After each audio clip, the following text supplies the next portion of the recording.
രണാന്തളം എന്ന് പറയുന്നത്. നമ്മളെ സംബന്ധിച്ചിടത്തോളം നമ്മൾ ആദ്യം മനസ്സിലാക്കേണ്ടത് ഉത്തമ നൂറ്റാണ്ടായ 1-ാം നൂറ്റാണ്ട് മുതൽ 14 നൂറ്റാണ്ട് പിന്നിട്ട നമുക്ക് അള്ളാഹുത്താല ഈ മണ്ണിൽ ചവിട്ടാൻ ഭാഗ്യം തന്നിട്ടുണ്ടെങ്കിൽ ഇതിന് തൗഫീഖായി തരണം, പടച്ചിറപ്പ് തരണം. അപ്പൊ അങ്ങനെ പടച്ചിറപ്പ് ഞമ്മക്കൊരു ഭാഗ്യം തന്നാൽ നമ്മളെന്ത് വേണം? തിരിച്ച് റബ്ബിനോട് നമ്മൾ നന്ദി കാണിക്കണം. നമ്മൾ ഇതുവരെ എങ്ങനെ ജീവിച്ചു എന്നുള്ളത്, ഇവിടെ നിന്ന് അങ്ങനെ എങ്ങനെ ജീവിക്കുന്നു എന്നുള്ളതാണ്.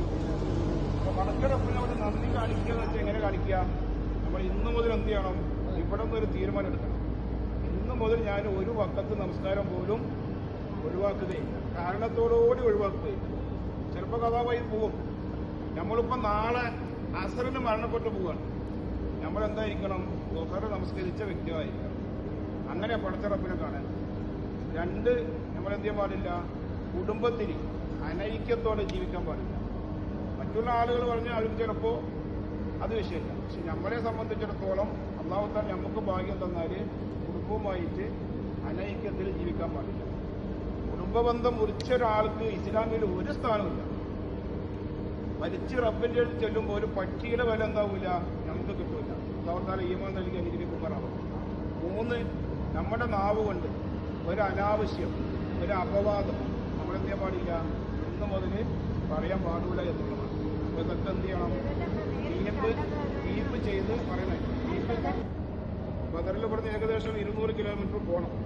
ബദർ യുദ്ധം എന്നുള്ളത് ആയിരക്കണക്കിന് ശത്രുക്കൾ വരുന്ന സൈന്യത്തെ അള്ളാഹുവിന്റെ റസൂലിന്റെ സൈന്യം 333 എന്നും പറയപ്പെട്ടിട്ടുണ്ട്. പക്ഷെ പണ്ഡിതന്മാർ കൂടുതലും ഉദ്ധരിച്ചിട്ടുള്ളത് 313. ആ 313 കൊണ്ട് ശത്രുക്കളുടെ സൈന്യത്തെ പടപൊരുതി വിജയിച്ച യുദ്ധമാണ് ബദർ യുദ്ധം. ഇസ്ലാമിന്റെ വിജയ പതാക പാറി നടന്ന യുദ്ധമാണ്. അപ്പൊ ആ യുദ്ധത്തിന്റെ കോൺഫിഡൻസ് വെച്ചിട്ടാണ് ജദീദ് സഹാബാക്കളും ഇവിടെ യുദ്ധത്തിന് ഉഹുദിൽ യുദ്ധത്തിന് വരുന്നത്. പക്ഷെ ഉഹുദ് യുദ്ധം എന്ത് ചെയ്തു? ആദ്യം നല്ല രീതിയിൽ വിജയിക്കുകയും പിന്നീട് എന്തായി? അത് പരാജയപ്പെടുകയുണ്ടായിരുന്നു. സല്ലല്ലാഹു അലൈഹി വസല്ലം തങ്ങൾ അമ്പെയ്ത്തുകാരായ 50 സഹാബിമാരെ നിർത്തിയ പർവ്വതമാണ് ദാ കാണുന്നത്. ഈ ആളുകളൊക്കെ കയറിയിറങ്ങുന്നതാണ്. ആ ഒരു പർവ്വതത്തിലാണ് 50 സഹാബിമാരെ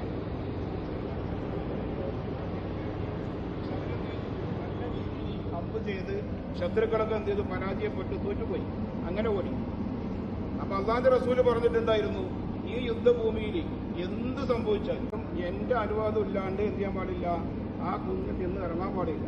അപ്പൊ അവിടെയുള്ള സഹാബാക്കള് യുദ്ധമൊക്കെ ജയിച്ചു, ഇവിടുത്തെ സ്വത്തുവകകളൊക്കെ കൈകാര്യം ചെയ്ത് കണ്ടപ്പോൾ ഒരു വിചാരിച്ചെന്താണ്? ഇനിയിപ്പോ യുദ്ധം കഴിഞ്ഞു, നമുക്ക് പോകാന്ന് കരുതിയിട്ട് അവിടെ 40ഓളം സഹാബിമാർ എന്ത് ചെയ്തു? ആ പർവ്വതത്തിൽ നിന്ന് ഇറങ്ങി. അപ്പൊ അവിടെ ബാക്കിയുള്ള സഹാബാക്കൾ പറഞ്ഞു, റസൂലുള്ളാഹിന്റെ അനുമതി വന്നിട്ടില്ലല്ലോ, നമുക്ക് എന്ത് ചെയ്യാം? അത് കിട്ടിയിട്ട് ഇറങ്ങാന്ന് വിചാരിച്ചു. പക്ഷെ അത് കേൾക്കാതെ എന്ത് ചെയ്തു? ഇവ യുദ്ധമൊക്കെ കഴിഞ്ഞല്ലോ എന്ന് കരുതിയിട്ട് ഇറങ്ങി. ഈ ഒരു തക്കം നോക്കിയിട്ട് ശത്രുക്കൾ എന്ത് ചെയ്തു?